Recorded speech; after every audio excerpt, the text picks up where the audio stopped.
Assalamualaikum warahmatullahi wabarakatuh. Pada kesempatan kali ini, saya akan menjelaskan mengenai manajemen bencana, mulai dari pengertian hingga siklusnya. Yuk simak penjelasan berikut. Nah, yang pertama, apa sih manajemen bencana itu? Manajemen bencana merupakan seluruh kegiatan yang meliputi aspek perencanaan dan penanggulangan bencana, baik pada saat sebelum atau pra-bencana, saat terjadi bencana, serta pasca bencana. Manajemen bencana bertujuan untuk mengurangi penderitaan manusia serta menekan korban jiwa, memberikan informasi kepada masyarakat dan pihak berwenang terkait resiko, serta mengurangi kerusakan infrastruktur utama dan harta benda. Selanjutnya kita masuk pada siklus manajemen bencana. Terdapat 3 siklus, yaitu yang pertama pra-bencana, terkait dengan kegiatan pencegahan, mitigasi, kesiapsiagaan, dan peringatan dini. Siklus kedua adalah bencana atau saat bencana. Tidak banyak yang bisa dilakukan di sini, namun dapat dilakukan kegiatan tanggap darurat dan bantuan darurat. Yang terakhir ada pasca bencana, yaitu terkait dengan kegiatan pemulihan, rehabilitasi, dan rekonstruksi. Kita masuk pada tahap yang pertama, yaitu tahap pra-bencana. Tahap pra-bencana ini merupakan tahap yang sering kali dilupakan, padahal tahap ini sangat penting. Persiapan yang dilakukan pada tahap ini merupakan kunci untuk menghadapi dan menangani bencana. Sayangnya, baik pemerintah, masyarakat, maupun sektor-sektor swasta masih jarang memikirkan langkah-langkah atau kegiatan yang perlu dilakukan untuk memitigasi resiko bencana serta mengurangi efeknya. Kegiatan tahap pra-bencana yang pertama yaitu pencegahan. Pencegahan bencana adalah tindakan untuk mengurangi resiko dengan mengatasi ancaman dan kerentanan. Menurut Undang-Undang Nomor 24 Tahun 2007, pencegahan bencana adalah serangkaian kegiatan yang dilakukan untuk mengurangi ataupun menghilangkan resiko bencana, baik melalui pengurangan ancaman maupun kerentanan pihak yang terancam bencana.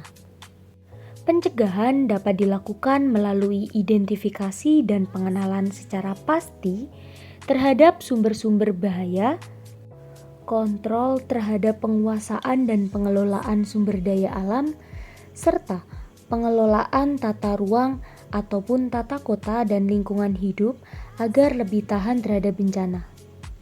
Pencegahan dapat dilakukan melalui pelarangan pembakaran hutan dalam ladang, serta pelarangan penambangan batu di daerah yang curam. Selanjutnya ada mitigasi. Menurut undang-undang, mitigasi adalah serangkaian upaya untuk mengurangi risiko bencana, baik melalui pembangunan infrastruktur maupun peningkatan kemampuan masyarakat dalam menghadapi bencana. Mitigasi bencana dilakukan untuk mengurangi risiko pada kawasan yang memiliki predikat rawan bencana. Mitigasi bencana terbagi menjadi 2. Yang pertama yaitu mitigasi struktural. Mitigasi struktural lebih berfokus pada konstruksi dan renovasi fisik pada bangunan dan infrastruktur. Yang kedua, mitigasi non-struktural yang lebih berfokus pada kebijakan, peraturan, pendidikan, dan perencanaan untuk mengurangi resiko bencana. Terdapat beberapa contoh untuk mitigasi struktural dan non-struktural. Mitigasi struktural contohnya membuat struktur yang tahan gempa, serta menggunakan alat deteksi aktivitas gunung berapi. Sedangkan mitigasi non-struktural contohnya larangan membuang sampah sembarangan, serta pengaturan tata ruang kota agar lebih tahan gempa. Selanjutnya ada kesiapsiagaan. Kesiapsiagaan adalah serangkaian kegiatan yang dilakukan untuk mengantisipasi bencana melalui pengorganisasian serta melalui langkah yang tepat, guna, dan berdaya guna. Kesiapsiagaan merupakan salah satu upaya pemerintah untuk mempersiapkan kemungkinan terburuk dari dampak suatu bencana. Terdapat beberapa kegiatan yang dapat dilakukan pada tahap kesiapsiagaan. Yang pertama yaitu penyiapan sarana komunikasi. Sarana komunikasi sangat diperlukan saat terjadinya bencana karena akan digunakan untuk meminta pertolongan. Yang selanjutnya ada pos komando. Pendirian pos komando ini difungsikan untuk mengkoordinasi ketika terjadinya bencana. Yang ketiga ada penyiapan lokasi evakuasi yang nantinya dapat menampung para pengungsi ketika terjadi suatu bencana. Yang terakhir adalah sosialisasi peraturan atau pedoman penanggulangan bencana. Hal ini sangat penting dilakukan agar masyarakat tidak panik ketika terjadi suatu bencana. Tahap prabencana yang terakhir yaitu peringatan dini. Peringatan dini adalah serangkaian kegiatan pemberian peringatan sesegera mungkin kepada masyarakat tentang kemungkinan terjadinya bencana pada suatu tempat oleh lembaga yang berwenang. Pemberian peringatan dini harus menjangkau seluruh lapisan masyarakat. Pemilihan kata yang digunakan harus tegas dan tidak membingungkan, serta dikeluarkan oleh badan resmi. Siklus manajemen bencana yang selanjutnya adalah saat terjadi bencana. Kegiatan ini dilakukan segera saat terjadi suatu bencana.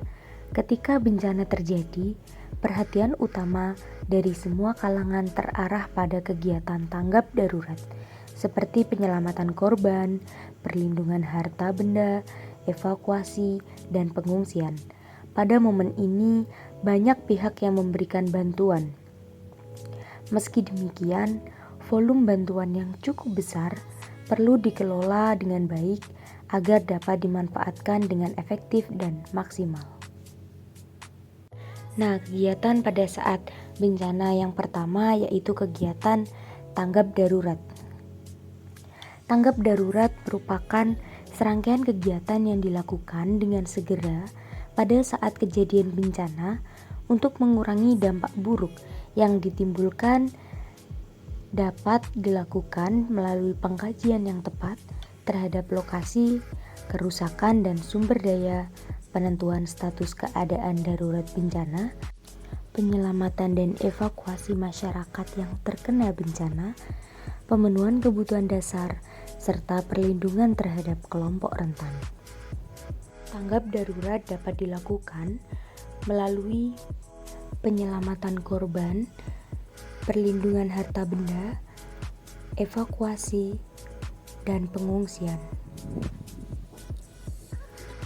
Kegiatan selanjutnya yang dapat dilakukan saat terjadi suatu bencana dapat berupa bantuan darurat. Bantuan pemenuhan kebutuhan dasar dalam keadaan tanggap darurat bencana dapat diberikan berupa sandang, pangan, tempat tinggal sementara, kesehatan, sanitasi, dan air bersih. Siklus manajemen bencana yang terakhir adalah tahap pasca bencana. Pada tahap pasca bencana, fokus utama adalah memulihkan kondisi masyarakat yang terdampak dengan mengembalikan fungsi prasarana dan sarana ke kondisi semula. Penting untuk memastikan bahwa rehabilitasi dan rekonstruksi yang dilakukan telah mengikuti prinsip-prinsip kebencanaan dan tidak hanya terbatas pada perbaikan fisik, tetapi juga mencakup rehabilitasi psikologis untuk mengatasi trauma yang mungkin dialami. Kegiatan pasca bencana yang pertama yaitu pemulihan. Pemulihan merupakan serangkaian kegiatan yang dilakukan untuk mengembalikan kondisi masyarakat dan lingkungan hidup yang terkena bencana dengan memfungsikan kembali kelembagaan, prasarana, dan sarana dengan melakukan upaya rehabilitasi. Misalnya, menyatukan kembali keluarga yang terpisah, memberikan layanan pendidikan dan penyembuhan trauma bencana, memperbaiki infrastruktur lokal, serta memfungsikan kembali pasar dan puskesmas. Dan yang terakhir, membangun sistem komunikasi. Yang kedua ada rehabilitasi. Rehabilitasi merupakan perbaikan dan pemulihan semua aspek pelayanan publik atau masyarakat sampai tingkat yang memadai pada wilayah pasca bencana, dengan sasaran utamanya untuk menormalisasi atau berjalannya secara wajar semua aspek pemerintah dan kehidupan masyarakat pada wilayah pasca bencana. Misalnya, pemulihan sosial dan psikologis, memperbaiki dan memulihkan infrastruktur seperti jalan, jembatan, dan sistem air bersih, serta menyediakan program pelatihan keterampilan untuk meningkatkan lapangan pekerjaan bagi masyarakat. Yang terakhir ada rekonstruksi. Rekonstruksi adalah pembangunan kembali semua prasarana dan sarana kelembagaan pada wilayah pasca bencana, baik pada tingkat pemerintahan maupun masyarakat, dengan sasaran utama tumbuh dan berkembangnya kegiatan perekonomian, sosial, dan budaya, tegaknya hukum dan ketertiban, dan bangkitnya peran serta masyarakat dalam segala aspek kehidupan bermasyarakat pada wilayah pasca bencana tersebut. Misalnya, membangun kembali infrastruktur yang rusak dengan memperhatikan standar dan prinsip mitigasi bencana, sehingga nantinya dihasilkan bangunan yang lebih tahan bencana. Sekian, terima kasih.